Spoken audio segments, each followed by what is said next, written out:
Now on to, we meet the very model of a modern Mandarin, Sir Robin Butler, head of the Civil Service.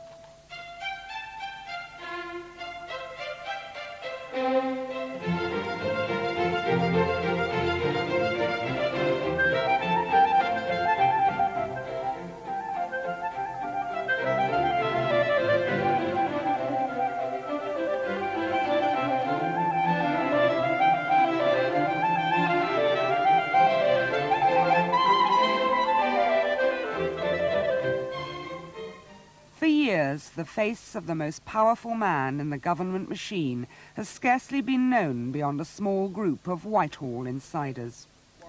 Sir Robin Butler took over this year as head of Britain's civil service and as secretary to the cabinet, which means he's the Prime Minister's foremost advisor. But Sir Robin's arrival at the top coincides with a new period of glasnost in the civil service, thanks to two men. One was his predecessor, Sir Robert Armstrong, who made headlines when he told an Australian court he'd been economical with the truth. The other was a Mandarin of a different sort. What do you say when you go to a party or whatever and people ask you what you do? I do explain it by saying now that my job is Sir Humphrey. But of course the Sir Humphrey image can have its drawbacks. I expect they think I'm going to be Machiavellian, clever, devious, sinuous, silky. I expect they think all those things. In fact, those are not at all the characteristics that I have. The less than silken Sir Robin has a conventional background. Son of a paint manufacturer, he went to Harrow, where he became head boy, and to University College, Oxford, where he gained a double first and a rugger blue. This was one of the few times he lost. But he carried his love of competitive games with him into the civil service when in 1961 he began his career at the Treasury, the centre of the Whitehall spider's web. From the Treasury he was sent to join the No. 10 think tank, set up by Ted Heath. And there he learned, so he says, that government should be fun and should deal in big ideas. He went on to become private secretary to successive Conservative and Labour Prime Ministers, including Harold Wilson. Now he's permanently at the centre of power, the Cabinet Office. This was the side of the old Whitehall Palace that was used for sports and pastimes in the times of Henry VIII. And in these buildings here, the Tudor and Stuart kings used to play tennis while the courtiers watched them through the window and kept the score. I always feel that's rather symbolic of the Cabinet Office work. But courtiers can have a major influence on the game. Each week, Sir Robin chairs a meeting of permanent secretaries, the Mandarins, the men and one woman who advise ministers and run government departments. Their names and faces are unknown to the public, but they wield immense influence, though Sir Robin denies that real political power lies here. Well, we don't carve up the government's business, if that's what people suppose. In fact, we discuss government policy very rarely. It's an informal meeting. We all have our departments to run, and people come across the same problems again and again. And so it's an occasion when we can get together, we can maintain our social contact, and people can say, I've just had this problem, has anybody else encountered it, and what was their solution? And it's very useful in that respect. Can we begin? Now, with the sheer pressure of government business, isn't there a great danger that you find yourself spending nearly all of your time being Cabinet Secretary and not very much of it being head of the Home Civil Service? Yes, that is a problem. It is two heavy jobs to combine. When I took the job up, I said to the Prime Minister that I would like to be freed of working on the economic summits, which my predecessor did and took him abroad a lot, and I don't go abroad with the Prime Minister very much. Now, when she goes on overseas trips, or when she goes to the party conference or on political events, that frees me, and I can go round to visit the civil service. And that's given me a lot more time to do that. I reckon that I've spent about 50% of my time on being head of the civil service and 50% being cabinet secretary. But of course, when ministers are around and Parliament is back, then it can be very intensive on the cabinet secretary side. The Prime Minister is the minister responsible for the civil service, but quite a few people inside the civil service feel that she doesn't really have a very high opinion of the service. Do you think that she does take a real interest in it? Oh, there's no doubt she takes a real interest in it. And she, like her predecessors, if you see what has happened, relies greatly on the civil servants around her for advice. She has been no less than her predecessors in that, and I know that she has a very high opinion of them. Of course, she wants the civil service to be more efficient, and she's not backward in saying that. The civil service isn't alone in that in our society. There are other parts of it of which she's similarly wanted them to be more efficient and has said so forthrightly.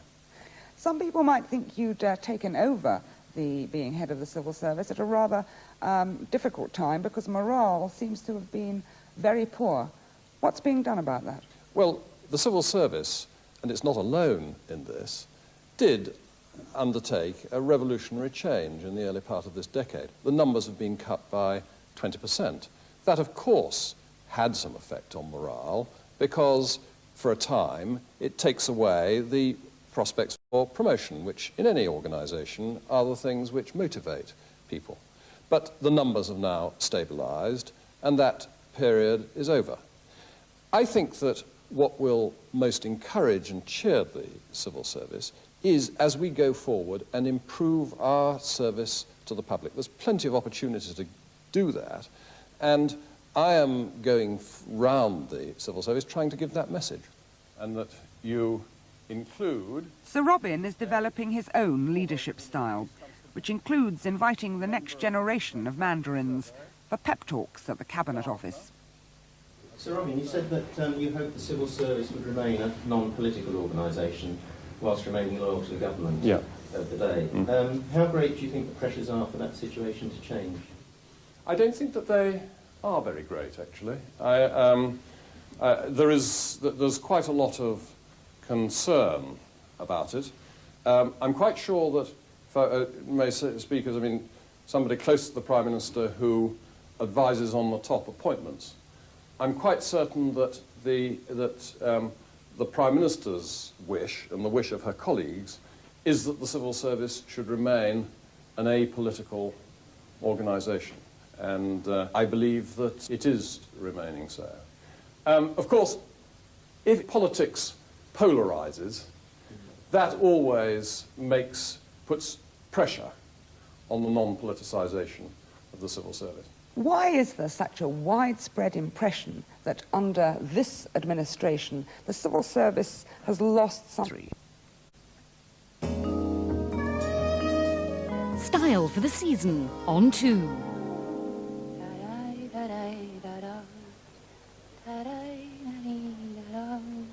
You must remember this, a kiss is just a kiss, a sigh is just a sigh. You're cute.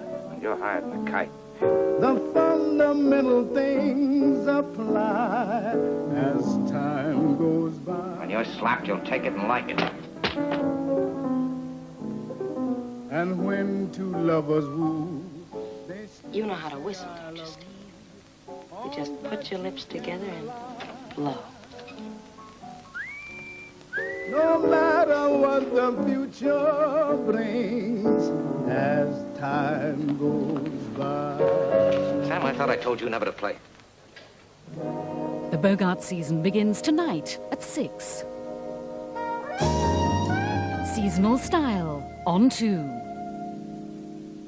David Essex will be on BBC One very shortly with clips from Snow White, Sleeping Beauty, 101 Dalmatians and other favourites in Disney time. While we on 2 take to the air for a magical 2-hour flight around the entire coastline of England, Scotland and Wales, taking in the shape of the nation.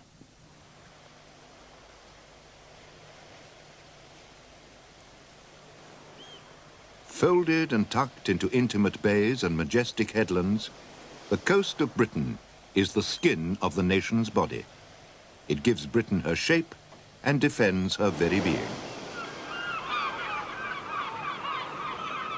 Satellite pictures show a coastline that's very familiar, yet hardly anyone's seen it all at close quarters. Photographs give an inkling, but what you really need to do is fly. Fly around the entire mainland of England, Scotland and Wales with experts to explain what you see and ordinary people who live on the coast to say what it means to them. That way, you paint a living picture of the shape of the nation.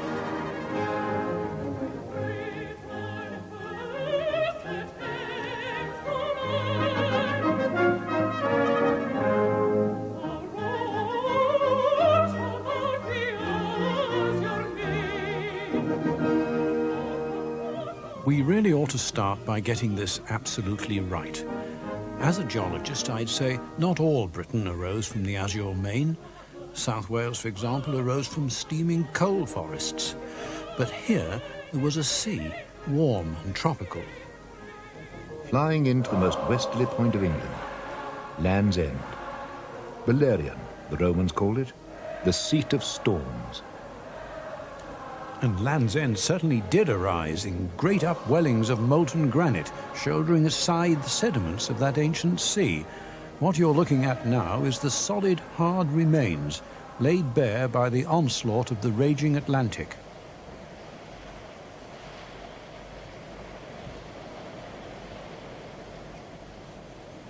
Just behind the hard granite, the softer rocks have been washed away by the ocean to form Mounts Bay.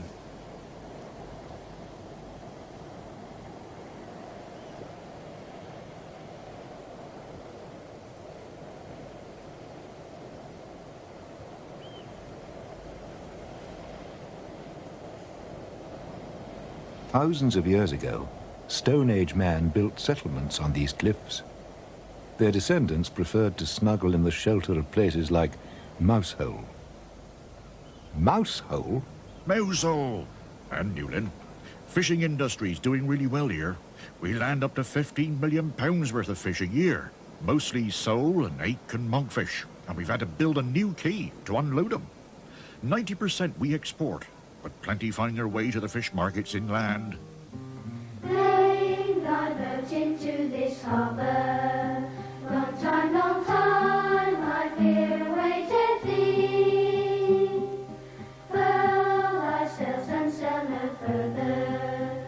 Thy pretty boat no more to sail to sea. Harbour Waterloo and sunny, the red Valerian warms the snow. Here I wait and yet I'm bonny, and only for thy sake alone. Flying down now to the most southerly point on the coast of mainland Britain, the Lizard. My sails to mend, my cordage to renew. We will spend a while together. Now the rocks have changed to hard serpentine that juts out to sea to form strangely carved islands and promontories. A vast slab of ancient ocean floor shoved along and dumped just here. That's the Lizard, very hard and stable. Yes, indeed. Just the very foundation we needed for our precision telecommunications satellite tracking aerials here at Goonhilly, the ones that relay telephone and television programs right around the world.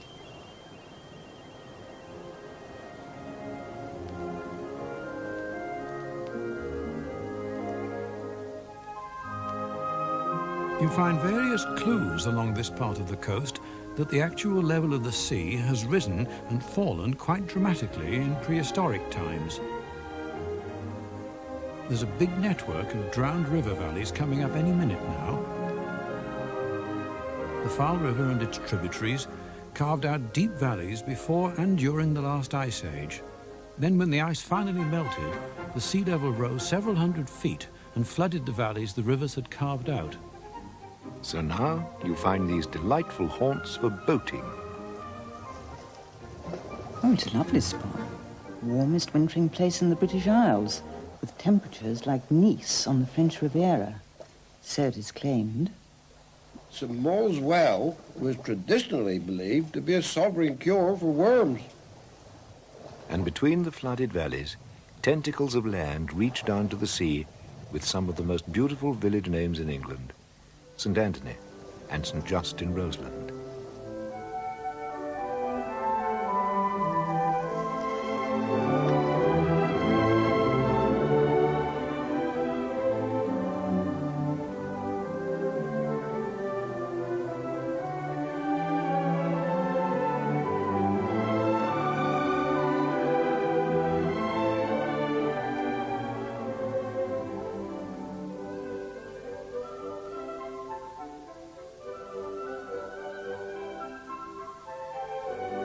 Look at this complicated coastline. It's the scalloped edge of a huge depression in the Earth's crust, now under the sea. They've discovered, with deep echo sounding, there's ancient desert sands 6 miles thick filling that depression. And the coast itself is a series of bays within bays within bays.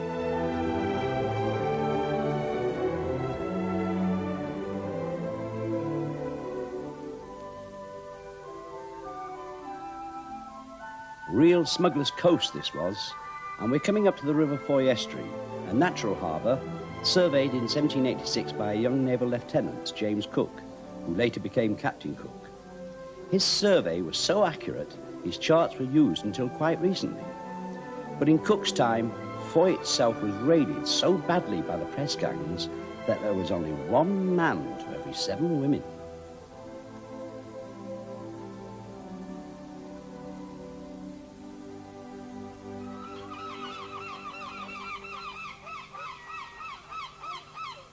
Heading now for the mecca of tourist Cornwall.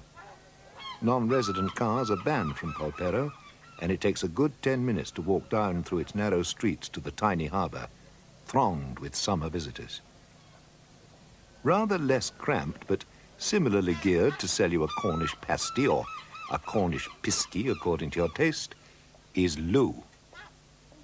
Up on top of those seaside hills, there's a monkey sanctuary.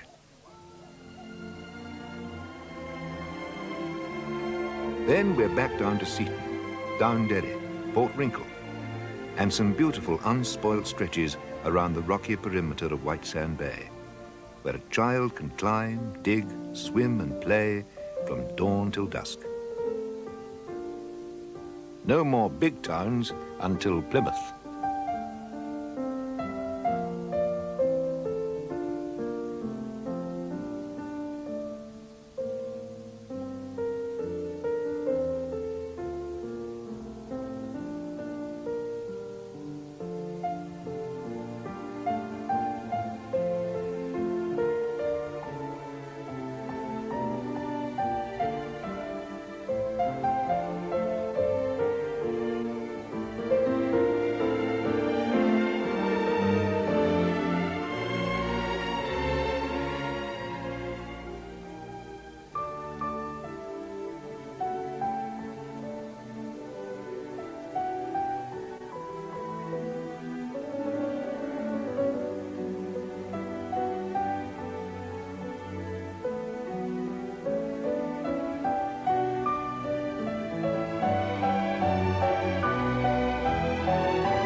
Which brings us to a county that's never been one to let its attractions go unsung.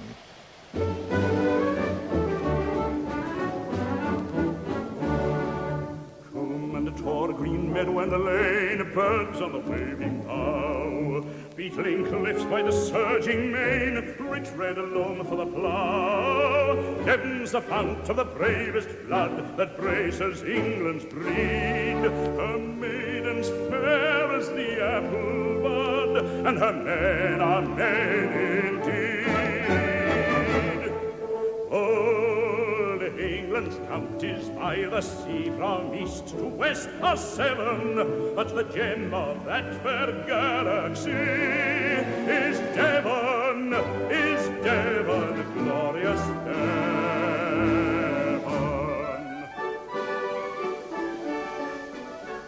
Round the southernmost tip of Devon, Prawl Point, with its Coast Guard station.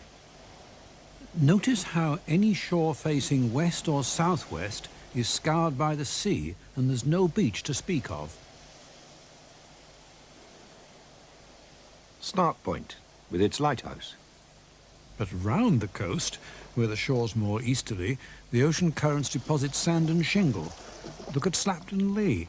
The deposit's completely blocked off an inlet in the coast to form a freshwater lake. Silas home down Devon way, you've heard them speak of heaven. But if you see the Dart, you'll know it's prettier far in Devon. Down Brixham way, where the brown sails flap when the boats bring in their catches. Such silver shoals on a sunlit morn, no place in heaven matches, no place in hell. And in the same modest vein, he'd probably claim that the hymn written at Brixham was the most famous on earth.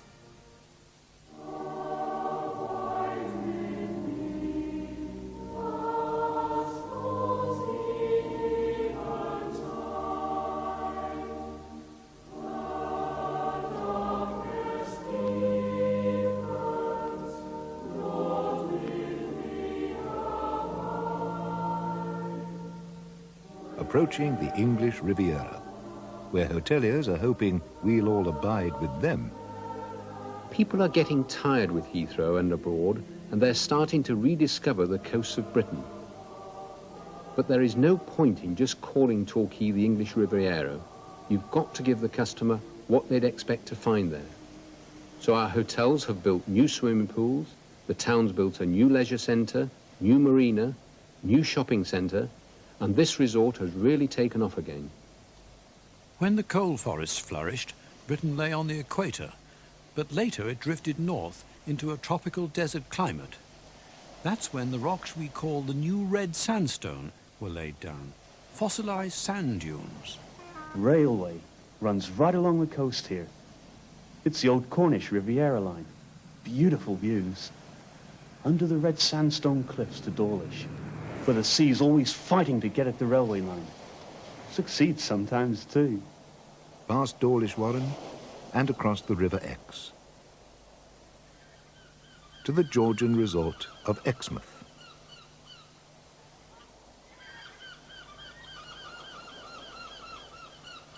A rash of caravanitis and a spectacular coastal path to Budley Salterton, where Millet painted The Boyhood of Raleigh, who was born close by, past more caravans to the stack of Big Picket Rock to Sidmouth in its gap.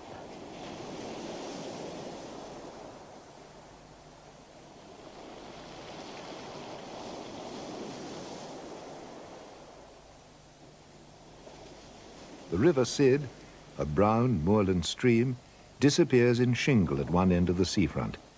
Huge cliffs shave down almost sheer to the east. Dunscombe Cliff and Beer Head. And suddenly you come across the most unstable coast in England. No architect who valued his job would have designed it like this. Porous chalk and sand on top of waterproof clay. Centuries of rainfall seep out over the clay, and what happens? Christmas Eve, 1839. Coast Guard at Rosedale